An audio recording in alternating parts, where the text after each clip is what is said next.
back again with another video. This time I'm trying to bring y'all some of that MR.BEAST controversy. Now, it's another person coming out saying that he used to work for MR.BEAST.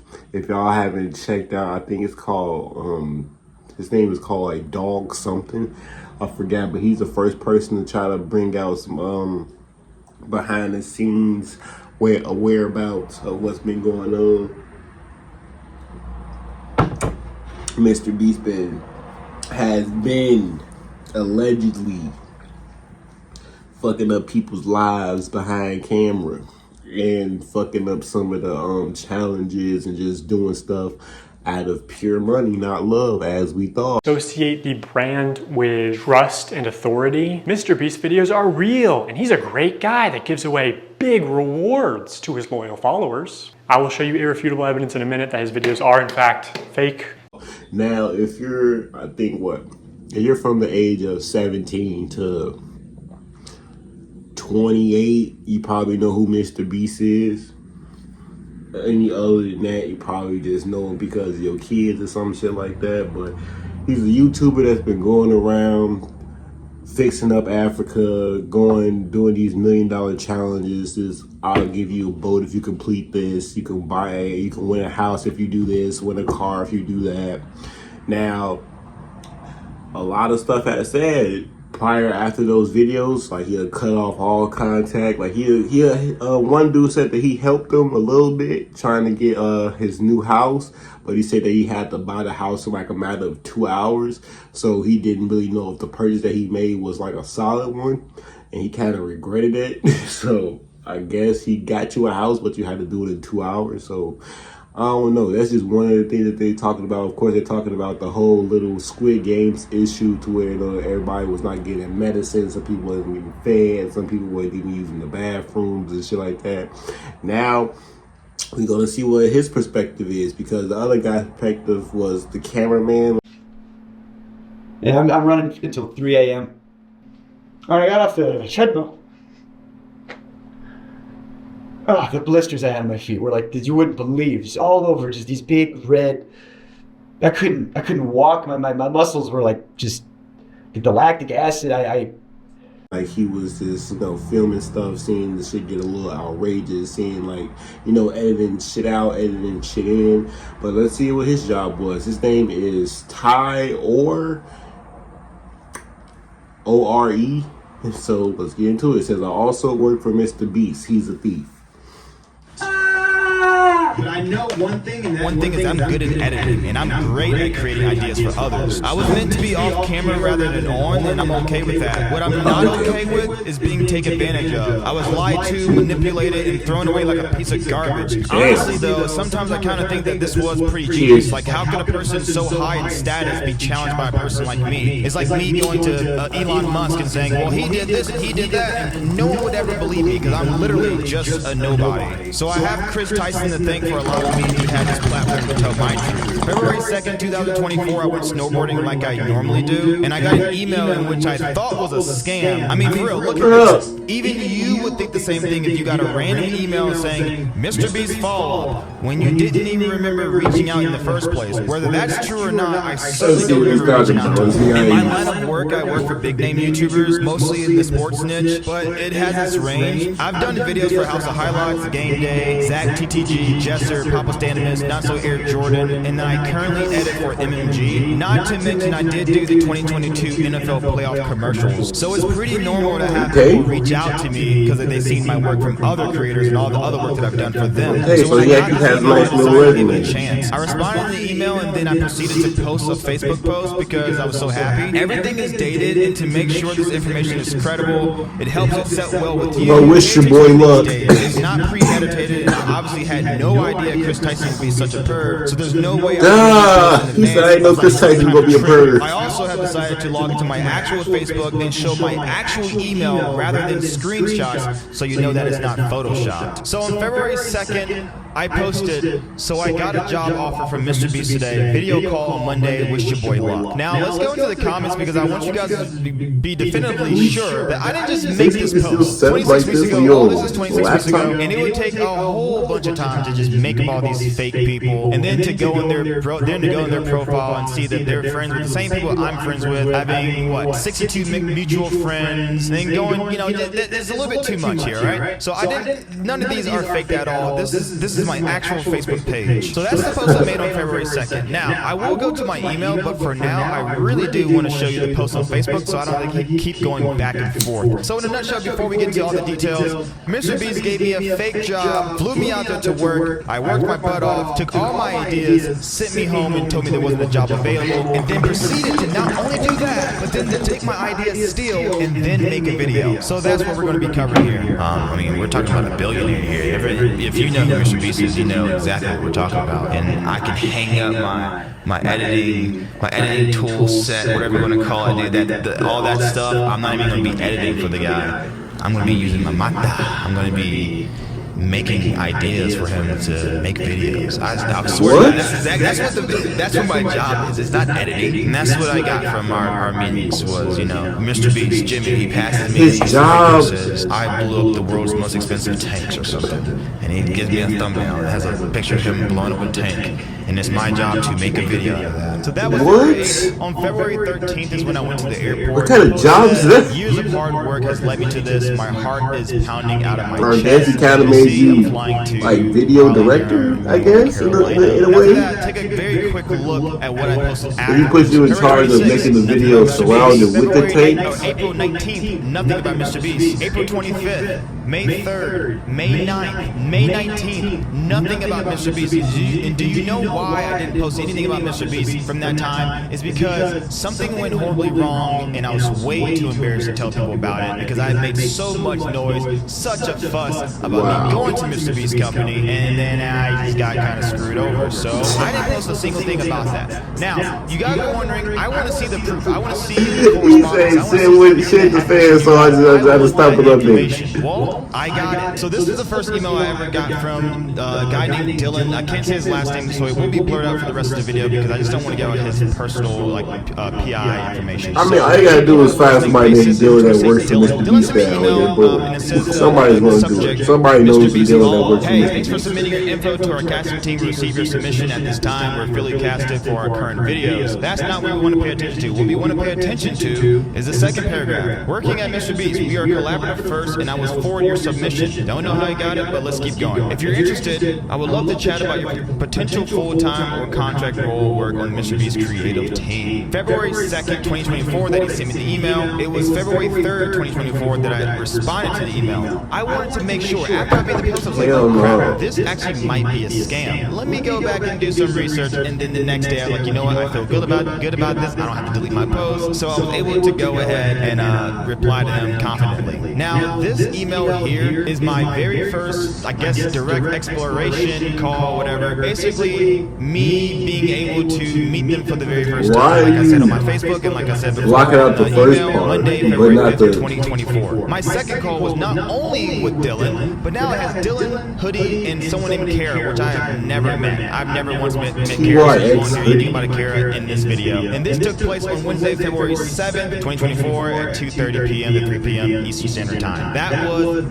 the second call. For another email also on February 7th, 2024, this was directly right after the call I had with Hoodie, Dylan, and Kara. And within that conversation, they basically told me that I we'd like to come in for a vibe check. We'd like you to come in for 3 days at some point next week. Vibe check means you come in for a few days, see if you're good, see if you're a good worker, see people are not going to be annoyed by you, and see if they can move further on with the hiring process. If possible, we'd like for you to come in for 3 days at some point next week. I've got a recruiting coordinator, Leslie, CC'd on this email. She will help you figure out the days in which you can make it and handle your travel arrangements. Now, this is the most important email of all. What they want me to do is to do 2 video prompts. Attached, you will find 2 video prompts. Pick one that inspires you the most and document and write out how you envision it. Really let your creativity creativity flow and assume everything is possible. So in each of these prompts, I mean, so far, it sounded legit. 24 hours to spend $1 billion. I went with the world's most dangerous trap room because spending $1 billion in 24 hours just seems kind of boring and, quite frankly, linear. I think I have more creativeness than that. That's just not something I want to do. And then, like we mentioned before, this is Leslie sending me an email. Thanks, Ty. Are you able to fly in on Tuesday, be on office Wednesday through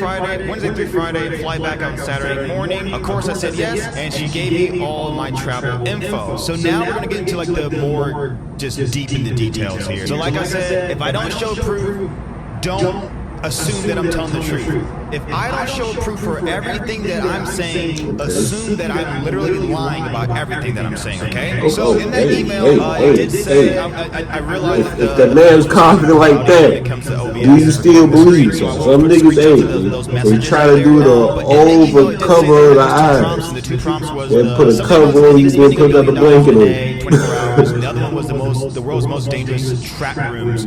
So we're taking a look right here. I have the prompt and it says the world's most dangerous trap room. And in my intro, I have PT hallway, I have the elevator, I have the Squid Games glass challenge, I have bloodthirst, and I have mole maze. And within these things in my prompt, I do have like variations. So first one, I can see the variation. So right here, underneath the elevator, I wrote one thing. The ultimate goal is to escape the elevator before it reaches the top floor, and the bottom falls out beneath you. But I also have a second variation. Pick, lock, tool, groove, chain in the wall. Goal is the same except the elevator moves a little faster. Move the chain, object, lock, pick, tool to unlock the locks on the roof, and the elevator reaches the top. So, you ever play those games where it's like a little plastic thing that has grooves all over, it's like a maze, and you gotta move that ball through? Well, essentially that's what I did for this video, except you're chained to the thing, and you gotta move the ball through the grooves with the key that has a key on it, so you can reach one lock. And there's locks on each four corners of the elevator. So when you get this lock, now you gotta go through the maze again.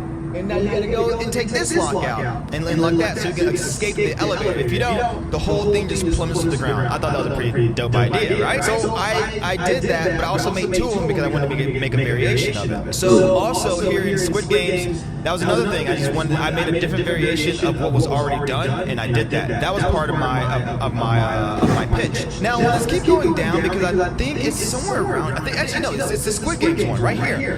In the second variation of the Squid Games, I say Mario style. Floating obstacle course. Instead of using floating blocks, which is impossible, we will use floating rack hoisted by 4 cranes. Floating rack hoisted 200 feet in the air. Each section of the obstacle course will change depending on distance made. Start from one platform to another to advance. Safety harness will be eliminated due to the net underneath the platform. Now, with that, so we have an idea that I wanted to do. So I want to talk a little bit more about my experience of being at the MR.BEAST warehouse. I've never once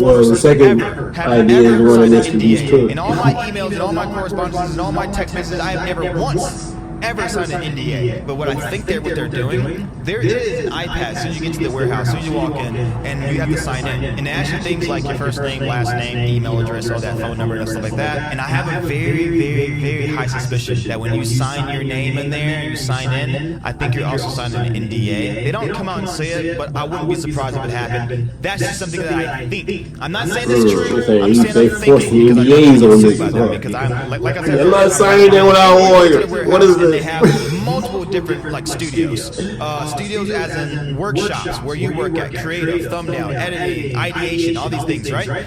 So they take me to, for legal purposes, I will say, for legal reasons, I will say Studio 1. Studio 1 of creative. I go to Studio 1, you know, whatever, it's alright. We're working on the video. We're doing the, in 10 minutes, like actual 10 minutes, in 10 minutes this video explodes. And I mean, this building explodes. I worked on that for a little bit. Wasn't really feeling it. Wasn't really my jam. We went out. I will put a little video up here of me working on like a little laser challenge for that. Wasn't really my jam. Wasn't really that good at all either anyway, if I'm being honest. So I went to the next one, and by the way, I'm sorry, I'm skipping all over the place. This is actually the second day of me being there, because the first day I spent my entire day in my hotel, which was boring, but for whatever reasons, I couldn't go in the first day. So your second and third day, so you really had 2 days to show your skills and your vibe. On the third day, I was told to go to a different studio. We'll say Studio 2. And I'm working on a video, and the video is, what was the video's name? It was another one that had nothing to do with anything. Anyways, I go through the whole day, or I say a good portion of the day, about 5 hours. So around like 2 o'clock p.m., there's a guy named Hoodie. Hoodie was also in one of the emails earlier.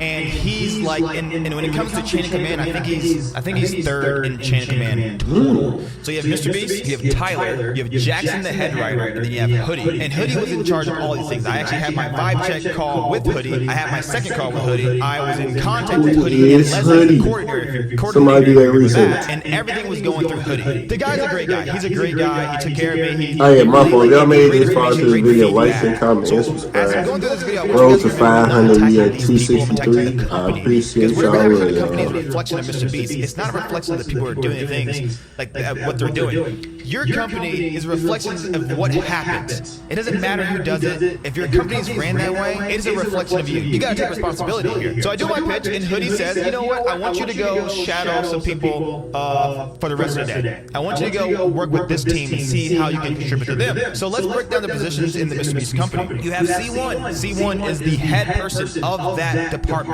So if you're in creative, you're C1. So creative, Studio 1, C1. So there's creative, Studio 2, there's a C1 for that. Creative, Studio 3, there's a C1 for that. Then ideation, Studio 1, C1. Ideation, Studio 2, same thing. They're just levels. They're just the head honcho of that department. And then within how that, big are these studios? I assume C2 is like the person who are in between. And I know C3 is like the bitch of the company. They just write notes. They don't do anything. They just write notes. Whatever is said, they take notes, take minutes, and they write everything. They're like the grunts of that department. I went to this new room that Hoodie told me to go to, and there was 3 positions. Well, there was 2 positions at the time. I don't know where the third one's at. There was only a C3 and then a C2. I mean a C1. The C1's name was C.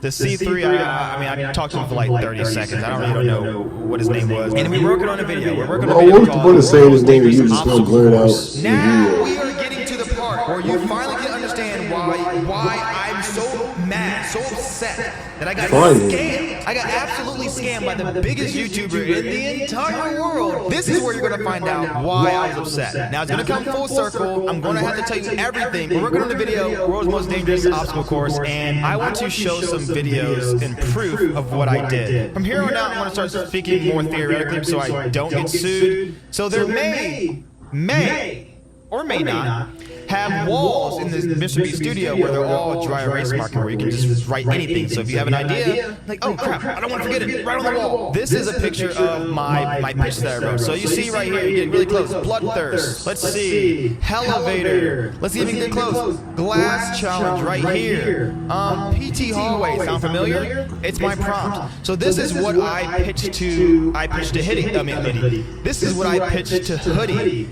And I didn't put my variations in there, I just put the ones that I wanted, and I verbally said my variations just in case they didn't like my original ones. This is the World's Most Dangerous Obstacle Course. So C1 has been working on this with me and the other guy, I don't know his name, and we're working on, like, as you can see, the intro, the hook, the money mechanic. Right here, we're looking at, this is the most important part, it says rooms. When I saw rooms, when we were brainstorming rooms, I'm like, dang, okay, rooms. I just did a prompt on the World's Dangerous trap rooms. This is perfect. I can do this. It doesn't exactly follow the obstacle course, so I can kind of use my room idea with this. I mean, if you look at all these ideas, whatever, it doesn't matter. The one thing that I'm looking at the most is all the way at the bottom. It looks like it says Marlo, but it says Mario. Mario is my skyscraper climb. Those were the happy people climb. Because my kids love the Mario movie. They love it so much they named my dog Mario. Hold on. Mario.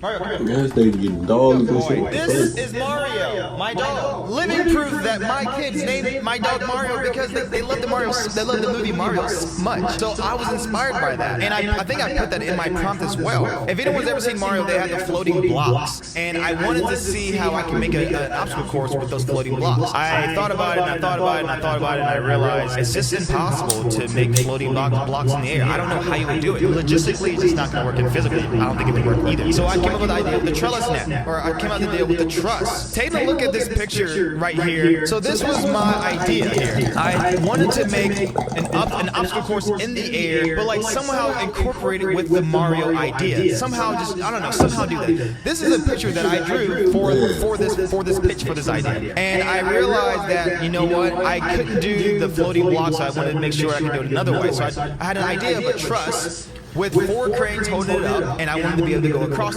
it. That was just the first section of it. Because if you look a little bit more to the right of this picture, there's like a helicopter and a guy hanging from a ladder, and there's platforms down here, 1, 2, and 3. There's platforms right there. That was just the first section of it. I wanted the intro of the video to be something so outlandish, so crazy that a viewer had to keep watching. I did still the no net at the bottom. I call it a net, or no, not no net, a net down there. That's why it says a net down there, because this is a joke that we thought was funny. But I did steal that from one of the other Mac videos. I just figured, why not? It makes it such much of a better video.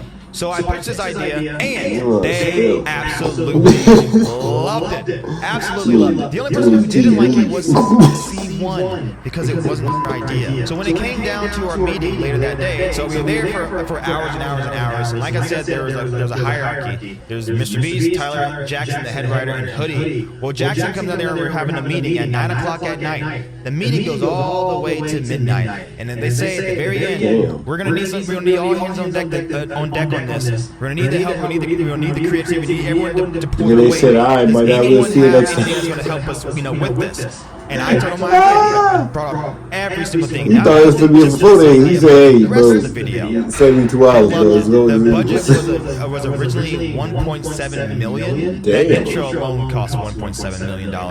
Just the intro alone. And the reason why I didn't want to bring it up immediately was only because if the budget was $1.7 million and I'm here to prove myself, I can't start with going by over budget. Say, well, it would work, because who they're going to trust? You're going to trust someone that works there for months, weeks, years, or you're going to trust some guy like me that just flew here a couple days ago.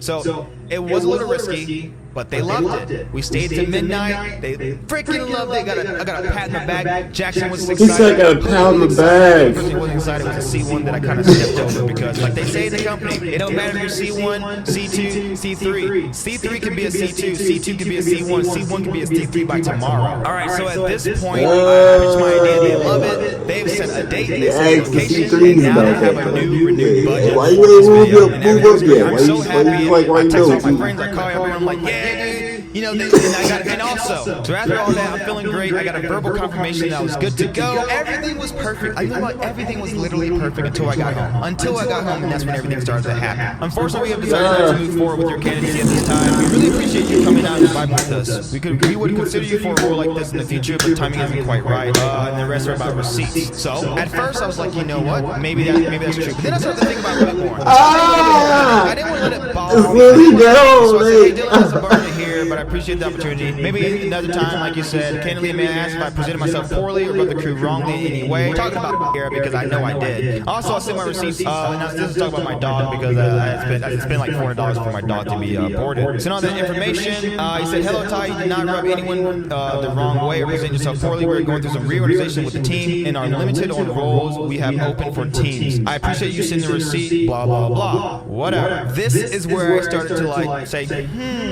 but I didn't say anything. I didn't say anything at all. Not a single word until I saw this on Twitter. Just uploaded the most insane video we've ever done. Go watch. Take a look at this picture. Take a good, hard look at this picture. Does that remind you of anything you've seen so far? Does it remind you of anything you've seen remotely close to it? Or does it look like the exact same thing that I drew? The exact same thing that I pitched? Everything. Do you want to know how much I got paid for that? Zero. I didn't get paid a single dime. This man, this company, his employees not only took the time to exploit me, to have me work for them under the false pretenses of a job that wasn't, that they weren't available or able to give at the time, yet they had many people go in and out. On my second day, there was like a different group that I saw the day before, and then they were on their last day, and then on my last day, there was a group of people that was their first day. You're trying to tell me you didn't have any positions? You didn't have any positions at all? You had all those people, and not only did you do that, you used my idea. A lot of people say, you know what, legally, legally he has the right to do it. I don't know you got from a what you legal looking standpoint he for. could. I could be wrong, but let's think about this. Come on, you We're could talking be about a wrong. billionaire. We're talking about the world's biggest YouTuber. How is that so hard to just compensate someone for them work? How hard is it to compensate someone for their ideas that make you millions and make me zero? I don't care if it was legally done or not. Like, think about it. We all have hearts here. We're all watching YouTube videos for the same exact reason. How messed up is that? You're a billionaire, dude. It's not like I mean, he has some guy on proof the that he street or came some guy up on the with street. the You're a billionaire, man. Pay idea people for first. their ideas. Even Don't just when climb he out was there, take their typing it ideas and out send them home. right You're giving there, these people pasted false it hope. again. You're taking their dreams from them. Being You're taking a- everything that's about them, their creativeness, their fucking imagination. I'm sorry, I'm actually getting worked up right now. You can't do that to people. You can't do that to people. And on top of that, on the media, it just kind of shows his true colors. It shows the true nature, your character of who you are. This ain't it, man. This seriously is not it. This ain't it, man. I believe part 2 would shock you, and I don't want to get to the point where I have to do part 2, and I really have to expose Why a is- lot of things that might Why get is so I'm working on something right everybody now. I waiting know on this may part sound 2? really crazy because, you know, I'm asking for money. And that's basically Just what I'm say doing with Mr. everything Beast. I in want one him to pay video. me. It's He gonna owes blow me this up money. even He owes me better. this. You can't You just want do this. motherfuckers to You go can't to do the this. first So I'm asking video you and guys, then, if you believe man, everything that I've said, to then part without 2. a About doubt in your 13 mind, like, you know videos what? he came I like out the and proof. waiting I for like what I part saw. 2. I want to help this guy out. Please help me out. I want to start a GoFundMe. We work too hard to be stomped on by these guys, to be trampled by these people in power. And who's the one that benefits? Fight the power, black man. Who benefited from this? Fight the Me power. or Mr. Beast? It ain't me. So please support your boy, and let's just hope I don't have to do a part 2. I am, though. Bro, sue his ass. I actually am. I have so much more proof to go to. I have text messages. I have everything. For the family, I'm gonna see y'all next. Love y'all.